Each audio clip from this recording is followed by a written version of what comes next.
state or enumerate the functions of the circulatory system. Now, the circulatory system functions in the transport of materials, okay, especially nutrients and gases like oxygen, hormones, okay, and food like glucose. All right, so transport of suspended nutrients and materials throughout the body. Yeah, yun ang pinaka numero unong function ng circulatory system. The second function of the circulatory system has something to do with the maintenance of immunity. In fact, the circulatory system plays a part in the maintenance of immunity through the defense of the body. Ano ba yung mga defenses ng katawan natin? The white blood cells. Alright, so these white blood cells, which is a major component of the blood, and the blood is a component of the circulatory system, maintains our immunity. Now, they defend the body against disease-causing organisms. Plus the fact that certain white blood cells can also produce antibodies. Right? These antibodies defend our body against viruses and other disease-causing agents that white blood cells cannot attack or render harmless. So, ganyan, no? So, our circulatory system plays a very important role in the maintenance of immunity. Ayan, so we have transport of materials and the maintenance of immunity. Those are the two major functions of the circulatory system. Okay, and our circulatory system is composed of three components. There are three major components that makes up our circulatory system. So we have the pumping organ, which is the heart. Then we have the network of blood vessels. Ito yung mga arteries, veins, and capillaries. And we have the liquid medium, which is the blood. Yan. So isahin natin itong tatlong ito, starting with the heart. Okay, unahin muna natin yung heart. Okay, we know the heart. Ano yung ang function ng heart basically is a pumping organ. It propels blood throughout the entire circulatory system. Pero para mas maintindihan natin yung talagang function niya and how the heart really works as a pumping organ, kasi yun ang ating focus how the heart functions as a pumping organ, dapat malaman natin yung anatomy niya. Alright? So magbabanggit lang muna tayo ng konting anatomy. Sige, so let us now continue with the anatomy of the heart. Now, in terms of size, yung laki ng puso natin, the heart is approximately the size of your fist. So kung gaano kalaki yung kamao ninyo, ganun kalaki yung puso ninyo. Alright? Okay? Physically speaking. Pero syempre, pag if you are generous, if you're generous or mabait ka, sinasabi nila, uy, laki ng puso mo kasi generous ka, namimigay ka sa mga nangangailangan. O, di ba? Okay. Pero on the physical sense, syempre, ano ba, gano'n ba kalaki ang puso mo? Kasi laki ng kamao. Ayan, approximately the size of your fist. Okay, location of the human heart. The human heart is superior. Okay, it is located superior surface of the diaphragm. So in the language of anatomy, pag sinabing superior, above, diba? Above. So the heart is located just above the diaphragm. Alam niyo yung diaphragm, that's the dome-shaped muscle separating the thoracic cavity from the abdominal cavity. Alright? Also, the heart is actually at the center. It is at the middle of the chest cavity. Kaya lang yung puso natin is slightly tilted to the left. Kaya nakalagay dito, the heart is left of the midline. Pero actually, nasa ano siya? Nasa middle of the chest cavity, but slightly tilted to the left. Alright? And the human heart is anterior to the vertebral column. Pag sinabing anterior front, di ba? Kasi yung vertebral column natin nasa likod. So, harap nun is the heart. No? Anterior to the vertebral column and posterior to the sternum. Nasaan ba yung sternum natin? Ito yung breastbone. So, posterior means sa likod niya. Okay? So, posterior to the sternum is the human heart. Alright? Okay, so that's the exact location of the human heart. Ayan, no? So, the human heart is at the middle of the chest cavity. It is slightly tilted to the left. Alright, it is also superior to the diaphragm. Yan, just above the diaphragm. It is anterior to the vertebral column. And it is posterior to the sternum. Kasi ito yung sternum, di ba? Sa likod ng sternum is the human heart. Alright, so that is the exact location of our heart. Alright? Okay, the average adult heart beats about 72 times a minute. Ano lang yan, in a relaxing person. Pero syempre, pag if you are engaged in a physical activity like walking or running, bibilis pa yan. No? Depende yan sa kung anong ginagawa ninyo. Kung nakaupo lang kayo, di ganun more or less 72 times a minute. Pero pag naglalakad kayo, mas mabilis yung tibok ng puso. Or excited kayo. Gano'n, no? Mas mabilis yung tibok ng puso. Okay, the human heart beats about 100,000 times a day. Alright? And it's 3,600,000 times in a year. Ganun, di ba? And 1 billion times during your lifetime. No? Titigil lang yan pag pagpatay na tayo, di ba? Yung tibok ng puso natin nung nasa fetus, nung nasa loob pa tayo ng uterus. 'Di ba? Yung fetus may puso na yun, tumitibok na yan. Hindi pa tayo pinapanganak, may tibok na yung puso. No, titigil lang yan pagpatay na tayo. So, ganun 1 billion times during our lifetime.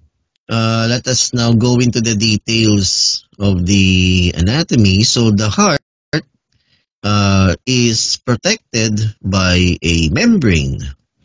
Alright, this membrane that surrounds the heart is what we call the pericardium. Okay, so pericardium, yan, no? Yung covering or yung protective covering ng puso natin. Let us now mention the functions of the pericardium. So number 1, the pericardium protects and anchors the heart. Kasi parang cover yan eh. So, parang cover siya, it protects the heart and it anchors the heart to the middle of the chest cavity. Okay, number 2 function of the pericardium is that the pericardium prevents overflowing of the heart with blood. Parang yan parang jacket. Diba? Ang jacket kasi parang nililimit yung yung ng katawan. So, ganyan din yung pericardium. The pericardium limits the way the heart contracts. So, hindi talagang fully contracted or fully expanded yung puso. And this will prevent overfilling of the heart with blood. Ayan. Para kontrolado yung pagtibok ng puso. Ayan, may nakabalot sa kanya. Now, can you imagine that, guys, na may nakabalot sa puso so that the beating or the contraction and relaxation of the heart can be controlled or regulated. And the number 3, the pericardium allows for the heart to work in a relatively friction-free environment. Kasi yung between the heart and the pericardium is fluid-filled. Okay, and this will minimize, not really prevent, but minimize friction between the heart muscle and the lungs. Kasi di ba ang katabi ng puso is yung lungs, habang tumitibok yung puso, kikis-kis yan dun sa lungs di ba? Now, to minimize that friction, merong pericardium. Alright? That's why I mentioned here that the pericardium allows for the heart to work in a relatively friction-free environment. Okay? Alright, so here is an overview of the pericardium. If we i-magnify natin itong portion ng pericardium, we will identify the following. So we have here the fibrous pericardium. Ayan, no? Below or beneath the fibrous pericardium is the parietal layer of the serous pericardium. So dalawa, no? Fibrous sa taas, then we have the serous pericardium. Yung serous pericardium, dalawa yan. It is composed of two layers. We have the parietal layer, alright? And below that is the visceral layer. Then, between the visceral and the parietal layer, ito nakikita nyo to, this is a fluid-filled space called the pericardial fluid. Ito, fluid-filled space ito, yung fluid dito is the pericardial fluid. And below the visceral layer of the pericardium, serous pericardium, is the myocardium. Yung myocardium, ayan yung heart muscle mismo. Okay? Alright guys, so again, take notes. So we have, pababa ito ha. So the uppermost layer is the fibrous pericardium. Then sa ibaba ng fibrous pericardium is the serous pericardium. The serous pericardium is divided into two. We have the parietal layer of the serous pericardium, ito, and the visceral layer. Between the parietal and the visceral layer is a space. May fluid. The fluid is called the pericardial fluid. And beneath the visceral layer of serous pericardium is the heart muscle itself, or the myocardium. Then below the myocardium, yung mga chambers na ng puso. Okay? The pericardium is a double-walled sac around the heart. And the pericardium is composed of the following. So yung taas niya, pababa ulit tayo, yung taas is the fibrous pericardium. Ito, yung fibrous pericardium. Then below the fibrous pericardium is the serous pericardium. So dalawa yun, no? Directly below the fibrous pericardium is the parietal layer.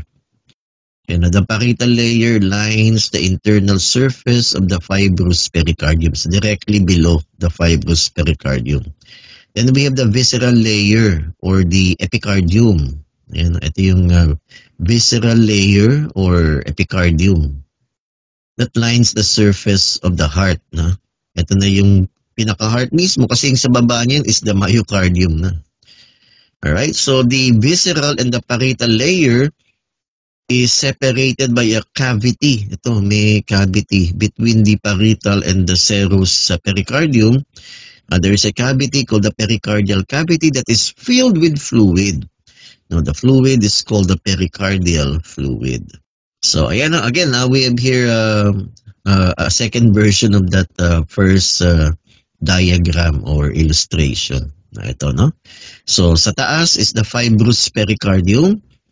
Then, below the fibrous pericardium is the parietal layer of the serous pericardium. Then, we have here the visceral layer of serous pericardium. Between the parietal layer and the visceral layer is a cavity. Ito na yung cavity, no? We called it the pericardial cavity. And this cavity is filled with fluid. Now, that fluid is called the pericardial fluid. And I'm sure alam niyo na kung ano ang function ng fluid na yan, itong cavity na ito that is fluid filled. So that pericardial cavity that is filled with fluid, yung pericardial fluid, minimizes the friction, no, between the adjacent organ, which is the heart, which is the lungs, and yung heart. Diba? Para ma-minimize yung friction do sa dalawang organs na yan. Okay, then beneath the visceral layer or the epicardium is the myocardium. Ito na yung heart muscle. Then below the myocardium is the endocardium. Then below that, ito na yung mga chambers, yung atrium and ventricle. Ayan. So that's the anatomy of the pericardium. Alright. So yung yung endocardium, okay, is the heart wall itself. Ito yung starting with the serous pericardium, yung epicardium. Ito na yung tinatawag natin na heart wall. The heart wall is composed of the visceral layer or epicardium. Then we have the heart muscle or the myocardium. And below the myocardium is another layer called the endocardium. So yung tatlo na yan, yung visceral layer, yung epicardium, the myocardium or the heart muscle, and the endocardium makes up what we call the heart wall. Yan. So tatlo yan, di ba? So yung epicardium, yan yung visceral layer of serous pericardium. Then below that is the myocardium or the heart muscle that forms the bulk of the heart. And below the myocardium is the endocardium. Ayan, endocardium. And yun na yung below that, yun na yung mga chambers ng puso. Alright, so the endocardium, that's the endothelial layer of the inner myocardial surface or the chambers. So these three, epicardium, myocardium, and the endocardium makes up the heart. Okay, so I guess we can now proceed. So, na-identify na natin yung mga components ng heart wall. So, ganito yung heart wall natin ha. So, starting with the visceral layer of serous pericardium, ito, or the epicardium. Below the epicardium is the myocardium, yung pinaka-heart muscle na nagko-contract. And below the myocardium is the endocardium, no? Yung endothelial layer. Yan, tongue twister yun. Endothelial layer. Yan, no? Okay, that covers the chambers. Ayan, ulitin ko ngayon. Endothelial layer. Alright. Okay guys, so let's talk about now some of the chambers of the heart. Yan, pasang pumapasok o saan dumadaan yung dugo. Okay, our heart is a 4-chambered muscular organ. And 4 na chambers yan. Actually, pero yung puso kasi natin may dividing wall eh. So, called the septum. So, the heart has a left side and a right side. Diba? Left and right sections. Okay, so yung dividing wall na yan or muscle separating the left side of the heart from the right side of the heart is the septum. Okay, and each half, yung right side saka yung left side, each half has 2 chambers. The upper chambers are called atria, atrium singular or auricles, and yung lower chambers or ventricles. So since may left and right sides tayo, so we have a right atrium sa right side, no? Right atrium and right ventricle. Sa left side naman, we have a left atrium and a left ventricle. Alright, now yung atrium is separated from the ventricle by a valve. Okay, so pareho yung right atrium and right ventricle may valve. Yung left atrium and left ventricle may valve din. In general, ang tawag sa valves nila, separating the atrium from the ventricle is called the atrioventricular valve. Okay, kaya nga atrio refers to the atrium, ventricular to the ventricle. Atrioventricular valve. Alright, ano bang function ng valve anyway? A valve is like a door. Para siyang it prevents backflow of blood. No, ang valve sees to it that the blood flows only in one direction. No, isang direction lang ang daloy ng dugo, hindi siya pwedeng bumalik. One way lang yan, kumbaga sa kalsada. Ang daloy ng dugo is one way. So ang mga valves na ito, they see to it na ang daloy ng dugo ay one way, hindi siya pwedeng bumalik. Now, the valve separating the right atrium from the right ventricle, yan nakikita niyo to label T. Di ba? Yung green lettering labeled T. Alright? Yung T na yan is called the tricuspid valve, no? Or the tricuspid valve. Look at our diagram dito. No? May mga labeling kasi yan eh. RA is right atrium, RV is right ventricle. So sa gitna niyan, may label T. Yung T na yan is the tricuspid valve. Okay? So the tricuspid valve is an atrioventricular valve that separates the right atrium from the right ventricle. Okay, tricuspid kasi tatlo yung flaps of tissue. Kaya nga tricuspid. Tatlo yung flaps of tissue that opens and closes the valve. Kung baga tatlo yung pintuan niya. All right. Then look at the left side. Yung LA is left atrium, yung LV is left ventricle. So the left atrium is separated from the left ventricle by that valve labeled M. Nakikita nyo yun, yung M na yan. So that M is the mitral valve. Okay, mitral or bicuspid, no? Bicuspid valve. Okay, kasi bakit tinawag na mitral? Kasi pag tinignan nyo yung valve, pag dinisect nyo yung puso natin, at if you will look closely at the mitral valve, yung shape ng mga flaps of tissue niya, kaya tinawag siyang bicuspid kasi dalawa yung pintuan eh, kaya bicuspid. Yung shape ng flaps of tissue, para siyang yung headgear ng Santo Papa. Diba? So I'm sure nakakita niyo na yung sinusot ng mga obispo, no, ng Santo Papa. Ganun ang shape ng mga flaps of tissue. Kaya tinawag siyang bicuspid eh. Alright? It resembles the mitre. Ang tawag dun sa headgear ng obispo at ng Santo Papa is mitre. Mitre. Kaya dun kinuha yung name na mitral. No? Mitral valve or bicuspid valve. Bicuspid kasi dalawa yung flaps of tissue. Let's continue. Now, ano yung mga blood vessels na nakakabit dun sa puso natin? Alright, everybody look at the right atrium, yung RA. No, may dalawang blood vessels na nakakabit dyan. We have IVC, that's inferior vena cava.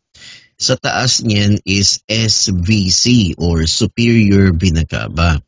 Yung by the name itself, superior vena cava, the superior vena cava collects blood from the upper parts of the body like yung head, yung mga organs dito sa mukha natin hanggang dito sa neck. Ayan, no? So, yun yung superior vena cava. Then yung inferior vena cava or IVC, it collects blood dito naman sa lower parts. Ayan, no? So, yung dalawang blood vessels na yan, doon nakakabit sa right atrium.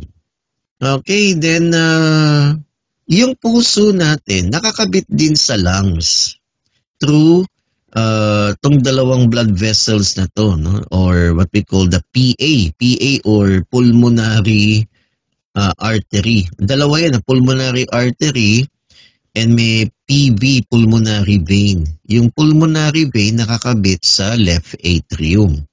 Yung pulmonary artery nakakabit sa right ventricle. So PA, pulmonary artery that leads to the lungs. And PV, pulmonary vein or pulmonic vein. So from the lungs, the pulmonary vein attaches itself to the left atrium. Alright? Okay, meron pa tayong naiiwan na mga valves labeled P and A. So letter P stands for pulmonic valve or pulmonary valve. Okay? The pulmonary valve separates the right ventricle to the pulmonary artery. So the pulmonic valve or the pulmonary valve separates the right ventricle to the pulmonary artery. And everybody look at this, yung labeled A. Yung A is aortic valve. Okay, yung aortic valve separates the left ventricle to another blood vessel or the aorta. Now, the aorta is the largest artery, and the aorta delivers the blood basically throughout the entire systemic circulation. Ayan, so the aortic valve separates the left ventricle to the aorta. Now guys, tong dalawang tong pulmonic or pulmonary artery, pulmonary valve, and yung aortic valve, collectively we call them semilunar valve. So we have the pulmonic semilunar valve that separates the right ventricle to the pulmonary artery. And we have the aortic semilunar valve that separates the left ventricle to the aorta. Alright, so baka magtanong nga so bakit naman bakit semilunar? Semilunar kasi yung shape ng flaps of tissue, yung bumubukas at sumasarado sa valve, siya, parang crescent shape, parang crescent moon. I'm sure nakakita na kayo ng crescent moon na yung parang bangka. So, ganun yung shape ng mga flaps of tissue. Hence the name lunar, semi-lunar.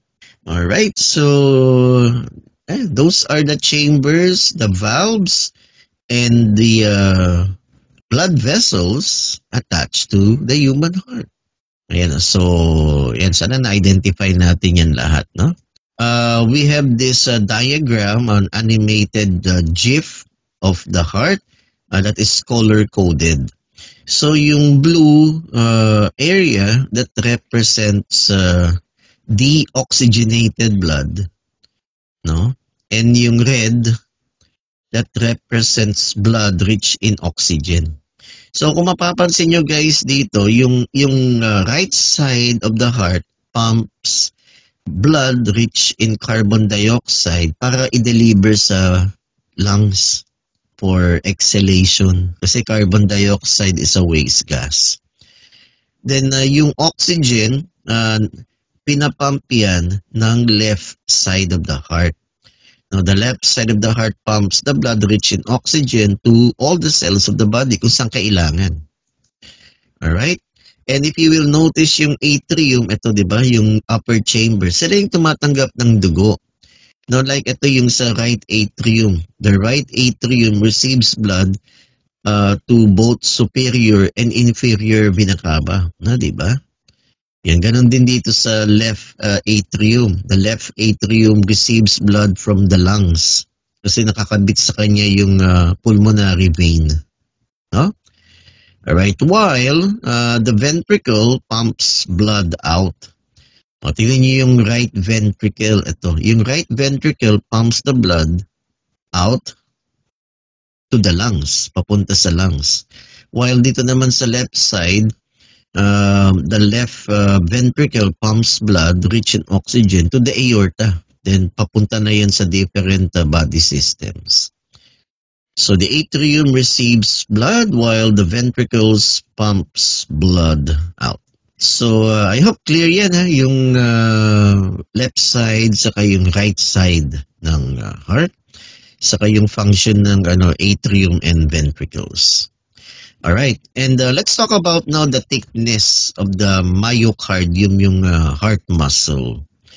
Alright. Ngayon yung thickness, yung kapal ng myocardium will depend on the function of the chamber. Okay? Kasi if you will look closely at the heart, di ba yung right ventricle, saan ba pinapump yung blood sa, how do I say that? Saan pinapump ng right ventricle yung dugo? So, di ba yung right ventricle pumps the blood to the lungs? Yun lang, yung sa lungs lang pinapump. So, hindi ganun kailangan na makapal. Hindi ganun kalakas yung pressure ng pagpump papunta sa lungs. Kasi una, malapit lang di ba? As compared to the left ventricle, yung left ventricle, saan pinapump yung dugo? Di ba yung left ventricle pumps the blood to the entire systemic circulation. So, kailangan yan mas malaki yung pressure, na mas malakas yung pressure in pumping the blood throughout the entire systemic circulation or sa lahat ng mga body cells. So, kailangan ng medyo mas makapal na myocardium. Alright? Kaya nakalagay dito, the left ventricular wall is the thickest, no? Because it needs to pump blood under high pressure to supply blood to the systemic circulation. So, mas makapal yung left ventricle kaysa dun sa right. Now, in general, ano yung mas makapal na myocardium, atrium o ventricle? So, obviously, it's the ventricles. Kasi sila yung nagpapump ng blood eh. Yung atria, sila lang naman yung nag-receive ng dugo. So, hindi naman kailangan na makapal yung myocardium sa atria. So, nakalagay dito, the atria are thin-walled because they only deliver blood to the ventricles. So, they receive blood only tapos ipapump nila yung blood papunta sa ventricles. So, hindi naman ganun kailangan na makapal yung myocardium sa atria. The ventricular walls are much thicker and stronger than the atria. Kasi sila yung nagpapump ng dugo palabas. Alright, the right ventricle supplies blood to the lungs, while the left ventricle is the thickest. Kasi it needs to pump blood to the systemic circulation. Yung right ventricle, papunta lang yan sa lungs. Yung dugo, papunta lang sa lungs. Alright, so ang nakalagay dito guys, the thickness of the myocardium varies according to the function of the chamber. Alright? Okay, so I hope clear yan ha. Here is a cross-section of ito yung right sa ventricle to, ventricles. Ito yung right ventricle, ito yung left ventricle. So kung mapapansin ninyo, talagang makapal yung myocardium ng left ventricle. Again, because the left ventricle must pump blood throughout the entire systemic circulation. Pag sinabi nating systemic circulation, ito yung lahat ng body systems, lahat ng cells. So the blood here must be pumped under high pressure. While the right ventricle pumps blood to the lungs. So hindi ganun kakapal yung myocardium niya. As you could see in this cross-section of the heart. Yan. So the myocardium of the left ventricle is much thicker than the right. Ayan. So again, if you will take a look at this animation, the blood flows inside the heart in a one-way direction. And this one-way flow of blood is controlled by the valves. The valves, they see to it that the blood doesn't flow backwards. Or the valve prevents backflow of blood. Ayan. And makikita nyo dito sa color coding na to, yung right side pumps deoxygenated blood to the lungs, while yung red naman, yung blood filled with oxygen, pumps the blood throughout the entire systemic circulation. Okay? So again, ito guys, itong tricuspid valve na to separates the right atrium from the right ventricle. While ito naman, this valve is the mitral valve or the bicuspid valve that separates the left atrium to the left ventricle. Then may valve pa dito. This is the pulmonic valve or pulmonary valve that separates the right ventricle to the pulmonary artery. And we have this valve right here. This is the aortic valve. The aortic valve separates the left ventricle to the aorta. Okay, so those are the valves that controls the flow of blood. So these valves prevents backflow. They see to it that blood flows in a one-way direction. Ayan. So everybody, can you take a look at this? Let's now trace the flow of blood inside the heart. So start tayo dito sa left atrium. Everybody look at the left atrium. So puno ang left atrium ng dugo. And it is color-coded red. So that's blood rich in oxygen. Then the blood enters the left ventricle. Yan, no, di ba? So bumukas yung bicuspid valve, the bicuspid valve opens, and the blood enters the left ventricle. Then the left ventricle contracts, magko-contract yung left ventricle, the aortic valve opens, and the blood is pumped to the aorta, right? And wherein the blood rich in oxygen is distributed to all the body cells. Diba? So saan gagamitin yung oxygen? Diba yung oxygen gagamitin sa ano yan? Sa oxidative respiration. Diba? Oxidative phosphorylation, metabolism. And the byproduct of metabolism is what? Carbon dioxide that has to be expelled. So the byproduct of metabolism is carbon dioxide and urea, di ba? Yung carbon dioxide must be expelled immediately, so kailangan makapunta yan sa lungs. So the blood now becomes deoxygenated, yung color-coded na blue. So yung blood rich in carbon dioxide or deoxygenated blood eventually enters the vein and kukolektahin niya ng either the superior or the inferior vena cava. Okay, pero nahuli tayo. Umulit tayo din sa left atrium. Hintayin natin yung dugo na makapunta dun sa superior and inferior vena cava. Ayan na, so pumasok ulit yung dugo sa left atrium, pumasok sa left ventricle, bumukas yung bicuspid valve. The left ventricle contracts, the aortic valve opens, forcing the blood to the aorta. The aorta distributes the blood rich in oxygen to all the body cells and tissues. For metabolism, ang product niyan is carbon dioxide. And the blood becomes deoxygenated. The deoxygenated blood is collected by the superior and the inferior vena cava, which leads to the right atrium. Ayan na, yun yung dugo, nasa right atrium na siya. The blood fills the right atrium. Ayan, no? Then the tricuspid valve opens. Then the deoxygenated blood enters the right ventricle. The right ventricle is filled with blood. Ayan, nakikita niyo sa ating animation. Then the right ventricle contracts. The pulmonic valve opens, forcing the blood to the pulmonary artery, which leads to the lungs. Ayan, no? So, ano mangyayari sa lungs? Inside the lungs, the carbon dioxide is expelled, then the blood absorbs oxygen. So, magiging red blood ulit yan. No? Magiging pula yung dugo. The blood that is oxygenated will eventually pass through the pulmonary vein leading to the left atrium. Ayan na. Nakita niyo yung left atrium na napuno ulit. And so, umikot lang siya. Diba? Umikot lang yung dugo. Ayan, guys. So, that's the flow of blood inside the heart.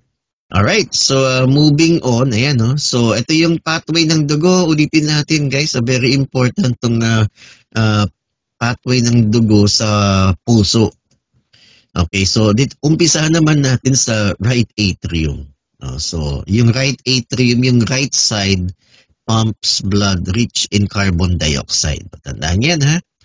So, the right atrium is filled with blood rich in carbon dioxide.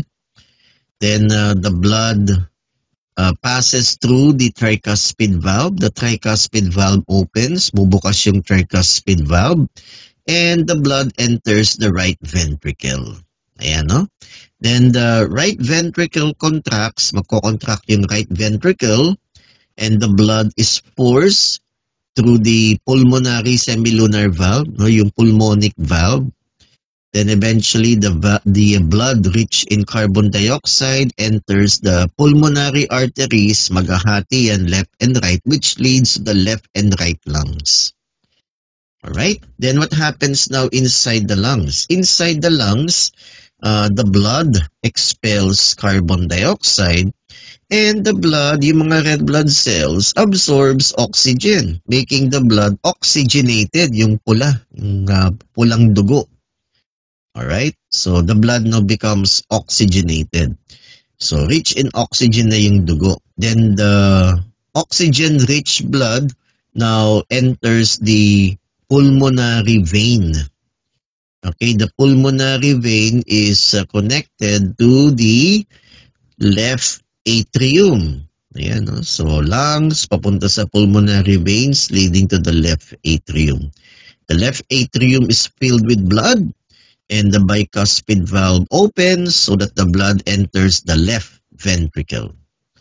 Then the left ventricle contracts, forcing the blood through the aortic valve, aortic semilunar valve, to the aorta. Now, the aorta will distribute or will deliver the oxygenated blood to all the body cells and tissues. Yung mga cells naman natin will make use of oxygen for metabolism. And as we have learned last week, di ba? Yung byproduct of metabolism is carbon dioxide from the Krebs cycle. Di ba? Ayan na. And urea. Ayan, ang mga byproducts of protein and lipid metabolism. Yan, urea. So, may expel. Yan, so, paikot-ikot lang yan, guys. No? Okay? So, that's the pathway of blood through the heart and lungs. Okay, yan. So, the aorta delivers the blood throughout the entire systemic circulation. Again, pag sinabi nating systemic circulation, ito yung lahat ng mga body cells and tissues. Alright, so ito yung ating pathway ulit ng dugo, no? Ayan, so alam niyo na yan. No? So, ang pathway ng dugo ay one way lang sa loob ng puso. Ayan, no? Okay? Sige, so moving on, no? Ulitin natin. Yan, para meron kayong visual understanding. Ayan, nakikita niyo yung umaandar na yun. Sabi, umaandar na yun. Alright. Where is that? Ayun, yun. Okay, dumaan siya dito sa left atrium. Papasok ng left ventricle. Then sa aorta to the entire systemic circulation. So, yung mga body cells naman natin will make use of oxygen for metabolism. The result is carbon dioxide. So, the blood now becomes deoxygenated. The deoxygenated blood enters the right atrium, papunta sa right ventricle. The right ventricle contracts, forcing the blood to the lungs. Ayan, di ba ito? Inside the lungs, the carbon dioxide is expelled. The blood absorbs oxygen, so the blood now becomes oxygenated ulit. And yung oxygenated blood, papasok ulit yan sa left atrium. Alright? The heart actually is a double pump. No, double pump ang ating puso. And dalawa yung circuits natin. Pag sinabi kasi nating circuit, yung bumalik ka, no, umalis ka, so bumalik ka ulit. Kaya nga 'di ba sa mga karera, no, kunyari karera ng kabayo, ang tawag doon ay circuit. 'Di ba? Yung pinagtatakbuhan nila circuit, yun kasi paikot-ikot lang.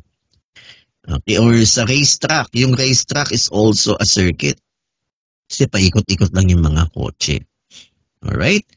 Okay guys, so dalawa yung ating circuit. So we have the pulmonary circuit and the systemic circuit, or we can call this pulmonary circulation and systemic circulation.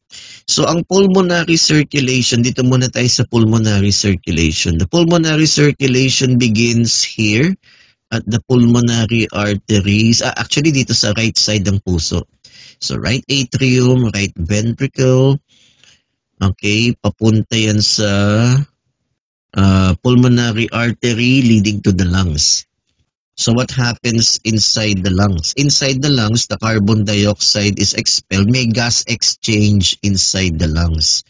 So the carbon dioxide is expelled, then oxygen is absorbed, making the blood oxygenated. This oxygenated blood now goes to the pulmonary vein leading to the left atrium. Yan. So nakompleto na yung circuit. Nakabalik yung dugo sa puso. Right? So that's what we call pulmonary circuit or pulmonary circulation. Okay? Then yung blood rich in oxygen enters the left ventricle. Then pupunta yan sa aorta, wherein the blood rich in oxygen is distributed to all body tissues and cells. Diba? The cells will absorb the oxygen. Gagamitin nila yan for their metabolism. The result is carbon dioxide. The carbon dioxide now is collected by the veins. Papunta ulit yan sa mga vena cava, sa inferior and superior. Then pupunta yan sa right atrium. Then that's it. Nakabalik ulit yung dugo. Diba? Alright, so ito yung circuit na ito is called the systemic circulation or the systemic circuit. So ang systemic circulation basically delivers blood to all the body cells and tissues kung saan kailangan yung oxygen. So ayan guys, no, yun ang major circuits ng circulatory system. So sana naintindihan natin yung pathway ng dugo from pulmonary circuit and papunta sa systemic. Now guys, meron pang isa pang circulation na dapat niyang malaman, and that is the coronary circulation. Now ang dugo, ang puso kasi natin very special yan eh. It's a special organ. Kasi ang puso natin works 24/7, biruin nyo. Unlike yung mga muscles natin na pwede natin ipahinga. Pero ang heart hindi. Pero nagpapahinga ang puso. The heart also rest. Pero sandali lang. Pero kung titingnan natin, the heart works 24/7. So, kailangan niya ng sariling circulation. Ang tawag dito ay coronary circulation. The heart receives its own supply of blood from the coronary arteries. Ayan, no? Okay, there are two major coronary arteries that branch off from the aorta. So, yung dalawang coronary arteries nito ay konektado mismo sa aorta. And di ba yung dugo sa aorta is pumped under high pressure?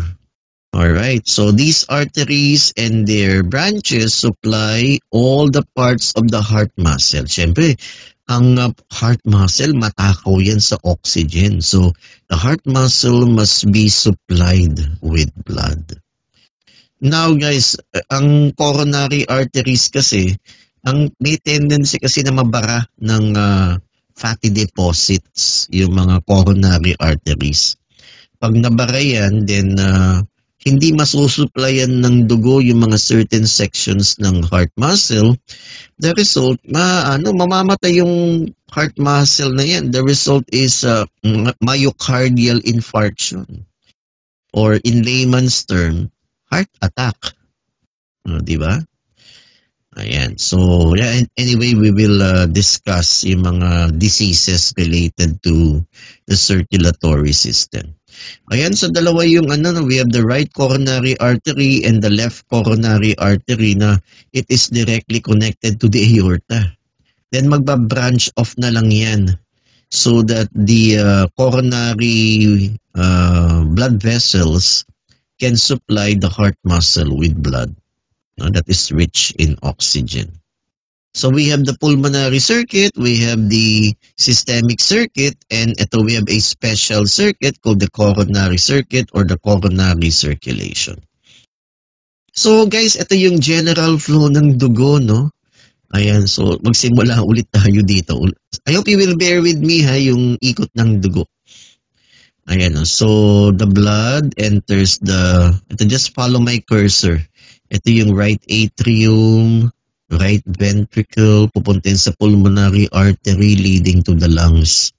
Inside the lungs, there is gas exchange. No? So carbon dioxide is expelled, oxygen is absorbed, the blood now becomes oxygenated, pula. So it goes to the pulmonary vein, back to the left atrium, then pupunta sa left ventricle, the left ventricle contracts, forcing the blood to the aorta. Ito.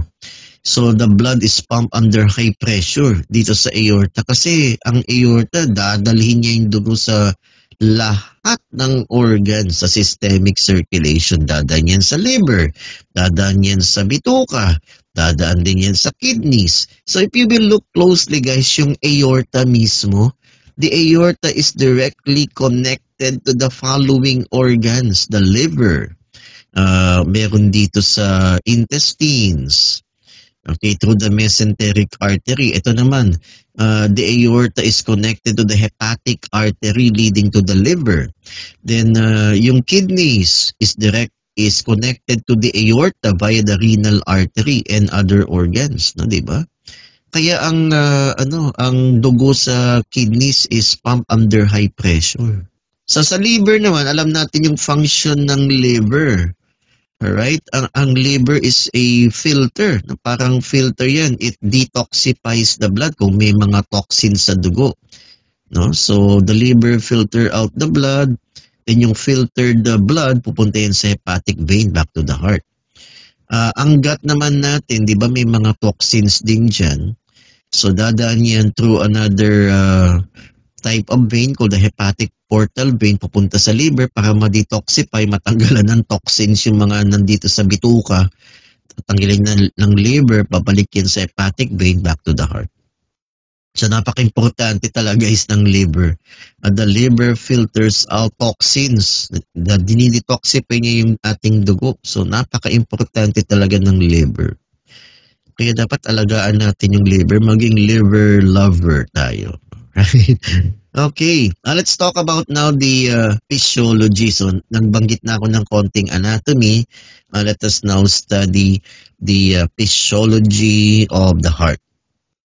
Yung about cardiac muscle contraction. Okay, the heart muscle is also known as the myocardium, and the heart muscle contracts by the stimulation of nerves. Diba?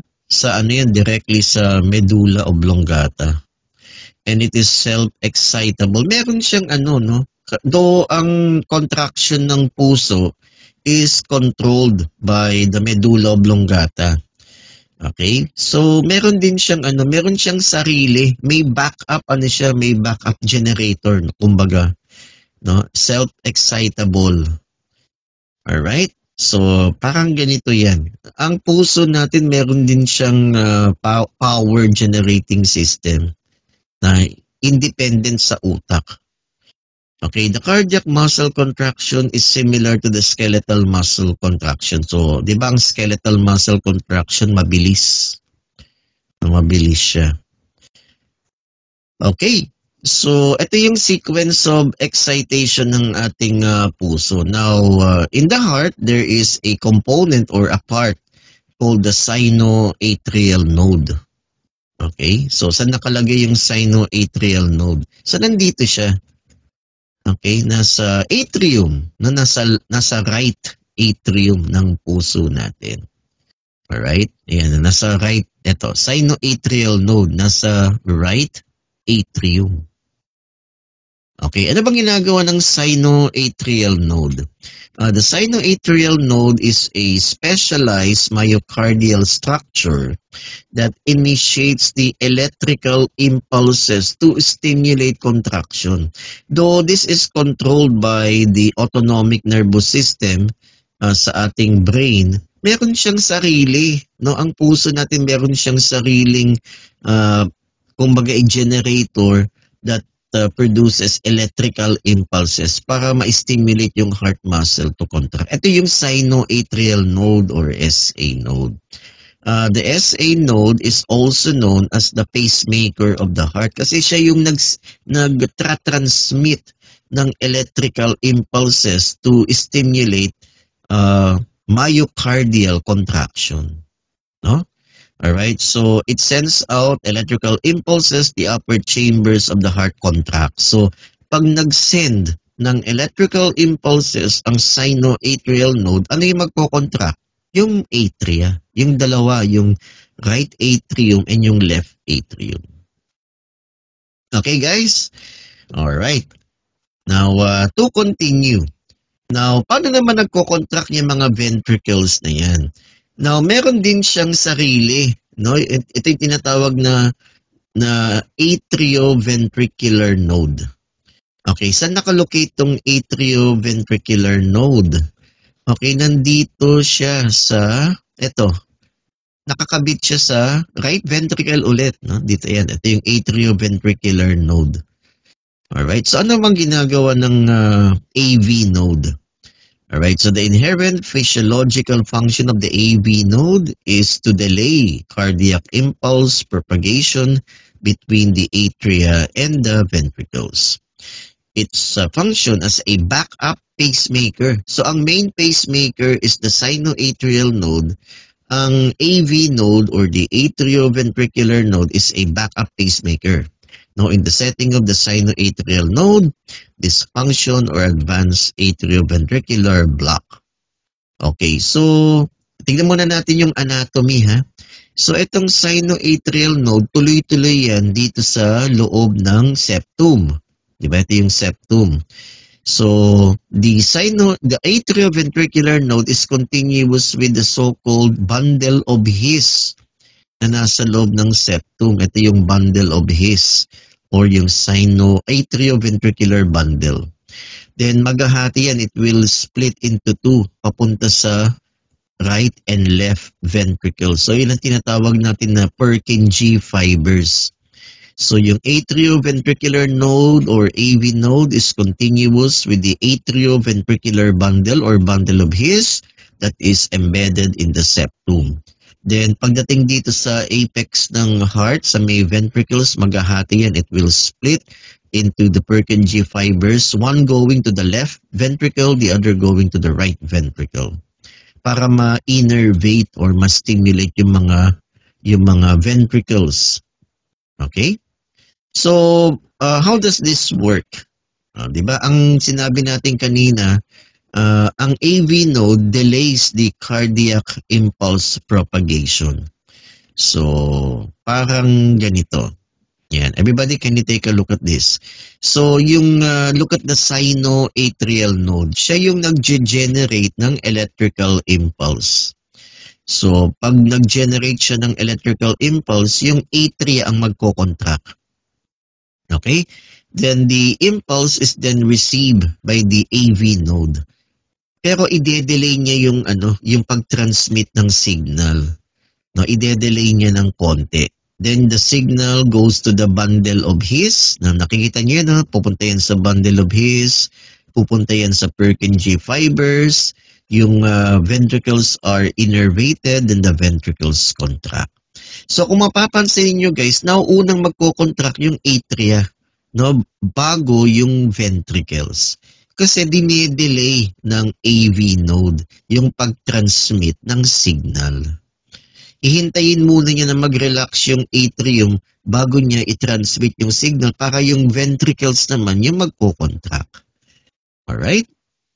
Okay. Kaya very important tong AV node, yung atrioventricular node. The AV node controls the passage of the heart's electrical signal from the atria to the ventricle. So, i-receive niya yung signal from sinoatrial node or SN node to the AV node. After the electrical impulse is generated by the sinoatrial node, it spreads across both atria. No? Ang mauuna magko-contract ay yung atria. The AV node then gathers the impulses and after a brief delay, ide-delay niya ng konti yung pag-transmit ng signal, it allows it to pass through the ventricle. So pupunta yan sa bundle of His and pupunta yan sa Purkinje fibers. Okay, this brief delay in the transmission of the electrical signal through the AV node is critical to the normal heartbeat and efficient functioning of the heart. Ayan guys, no? So very crucial ito, no, yung pag-transmit ng signal galing sa AV node. Ayan, impulse passes from atria. So ang sinoatrial node again guys will generate the signal, then i-stimulate yung atria to contract. Then yung signals na yan will be received by the AV node. Alright, then may brief delay, then yung signals will be then transmitted through the bundle of His or the atrioventricular bundle na nasa septum. Yan, the AV bundle splits into two pathways. ayun, maghahati ngayon yan sa apex ng puso. So, yung mga Purkinje fibers na yan, one dun sa kaliwa, isa sa kanan. Alright, the bundle branches carry the impulse towards the apex of the heart. Then the Purkinje fibers, yung left and right, will carry the impulse to the heart apex and to the ventricular wall. Then the ventricles will contract. Okay, guys? So, ayan, ganyan yung physiology ng heart contraction. So, ito yung kumikislap na yan, yun yung electrical impulses. So, ang nag-generate talaga niyan is the sinoatrial node, yung ating natural pacemaker. Yan. Pag nag-generate siya ng electrical impulse, i-stimulate niya yung atria to contract. Yun. So, meron mo ng contraction ng atria. Then, yung AV node will receive the signal. No? Pero, i-delay niya yung transmission ng konti. Alright? Then after that brief delay, the signal then goes to the bundle of His na nasa septum. Yan, nakikita nyo yung kumikislap, duman ng septum, no? Then it will split dun sa apex ng puso, papunta sa Purkinje fibers, no? Sa kaliwa, sa kanan. Mahati yan. To stimulate the ventricles to contract. So, mauuna muna mag-contract ang atria, followed by the ventricles. So, ganyan guys, no? That's how it works. Ayan, ulitin natin itong animation na to. No? So, yung sinoatrial node generates the electrical impulses. Ito yung ating natural pacemaker. Then, pag nag-generate niya ng electrical impulses, yung atria magko-contract muna. Then, yung signals will then be received by the AV node. No? Pero, i-delay niya yung transmission ng konti. No? After that brief delay, the signals are then transmitted to the bundle of His dito sa septum. Then magse-separate yan sa Purkinje fibers. Then that will stimulate the ventricles to contract. Yan o, no? Alright. Okay guys, so that's how excitation of the heart muscle works. So ito ulit yung yung parang step by step sequence ng pag-innervate ng heart.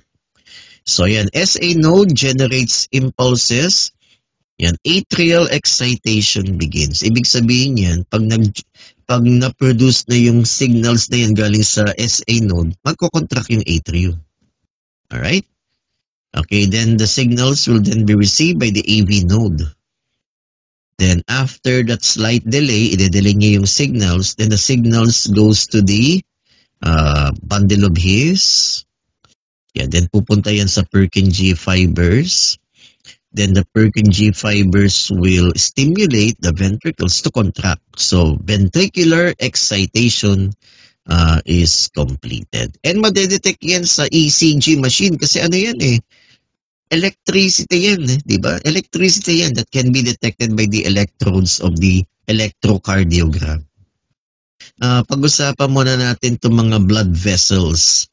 So, there are 3 types of blood vessels. We have arteries. Ano bang function ng arteries? They carry blood away from the heart, no?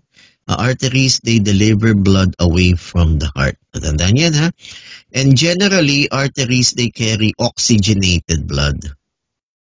Ayan, di ba? Oxygenated blood. The only exception, at kung tignan niyo itong diagram natin, basically, ang mga arteries, they carry blood rich in oxygen. The only exception is the pulmonary artery, di ba? Ang artery generally carries blood away. No? Pero ito, ang laman nitong pulmonary artery is not oxygen but it's carbon dioxide. Ito lang yung exception. Arteries, they carry oxygenated blood. The exception there would be the pulmonary artery. The pulmonary artery carries blood rich in carbon dioxide to the lungs. Okay, and in terms of its anatomy, arteries basically, they have thick walls kasi may thick muscle siya and elastic fibers. And these elastic fibers are allowed to stretch kasi nga 'di ba ang dugo diyan, blood flows through the arteries under high pressure. So yung high pressure na yan will allow the arteries to stretch. Ayan, no? Alright, so again, arteries, they carry blood away from the heart. Blood flows through the arteries under high pressure. So kailangan nila ng thicker and more muscular walls. And sa anatomy niya, it has 3 layers. The innermost layer is the endothelium. Then above that is the smooth muscle. And we have the connective tissue. Ayan, no? Okay. There are 3 kinds of arteries. The first is what we call elastic arteries. Okay, elastic arteries are the largest arteries like the aorta. And the elastic arteries, they contain large amounts of elastic connective tissue. Para ano yan, para mag-expand yung blood vessel. Because the blood flows there under high pressure. This will enable the artery to expand, no? As the blood enters the lumen. Okay, from the contracting heart, kasi high pressure yung dugo dyan. So, yung mga elastic fibers na yan will allow the artery to expand. During relaxation of the heart, the elastic wall of the artery recoils, babalik yan sa kanyang original position. Forcing the blood forward. Yung relaxation ng elastic fibers, it actually pushes the blood. Nakakatulong yan, no, sa pagdaloy ng dugo. Ayan, yun ang mga elastic arteries natin. Ayan o, ganyan. Parang kasi high pressure yung loob niyan eh. So, yung mga elastic fibers yan will allow the artery to expand and to relax. Pag nag-relax yung artery, nakakatulong yan sa pag-force ng dugo forward. No? Nakakadagdag pressure para tuloy-tuloy lang yung daloy ng dugo. So, yun yung mga elastic arteries. Alright? Then we have the muscular arteries. So, ang mga muscular arteries medyo mas maliit ng konti sa elastic. Kasi yung mga elastic arteries, sila yung mga malalaking arteries. Ang muscular arteries mas maliit ng konti. Okay? They branch from elastic arteries and distribute blood to the various body regions. Abundant smooth muscle, may smooth muscle dun sa arteries, no, will allow the arteries to either constrict, narrowing of the lumen, ang tawag natin dyan ay vasoconstriction, or widening of the lumen or vasodilation. So ang mga muscular arteries, they are capable of vasoconstriction and vasodilation. Yan, no? Alright. Ito makikita natin to sa balat. Ayan, no? Diba? For temperature regulation, diba? Pag mainit, vasodilation. Pag malamig, nagko-constrict yung mga blood vessels natin or vasoconstriction. Yan. Because of the muscular wall of these arteries, may smooth muscle siya that will allow vasoconstriction and vasodilation. Okay, guys? Alright. And lastly, we have the arterioles. Ang arterioles, medyo mas maliit ng konti yan sa muscular arteries. Mas maliit siya. Okay? Ano ba tong arterioles? So, most arterioles have 3 layers present in their walls, and meron din silang smooth muscle that will also allow vasoconstriction and vasodilation. Okay, so in terms of size, no, ang pinakamalaki ay elastic arteries. Ang susunod sa kanya, maliit ng konti, mas maliit ay yung mga muscular arteries. Then yung mas maliit sa muscular arteries are the arterioles. No? The smallest arterioles consist of an endothelium and a single layer of smooth muscle. So pwede rin silang mag-vasodilate or mag-vasoconstrict. Then, ang mas maliit sa arteriole are the capillaries. Yung capillaries na. Alright? Okay, sandali lang na lang to guys. Let's talk about veins. Veins, they deliver blood back to the heart. Pabalik naman sa puso. Generally, veins, they carry deoxygenated blood. Blood rich in carbon dioxide. The only exception is the pulmonary vein, di ba? Ito yung pulmonary vein, it delivers oxygenated blood back to the heart. Ito pula ito, yung pulmonary vein. Generally, ang mga veins, they carry deoxygenated blood. The only exception is the pulmonary vein that carries blood rich in oxygen back to the heart. Ayan, no? Ang vein, medyo manipis yung kanyang muscular and elastic fiber wall because the blood doesn't flow there under high pressure. Hindi naman high pressure ang dumadaloy sa vein.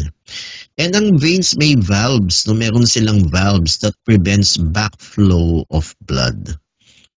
Ayan, no? May mga valves siya. Alright, and lastly, we have capillaries.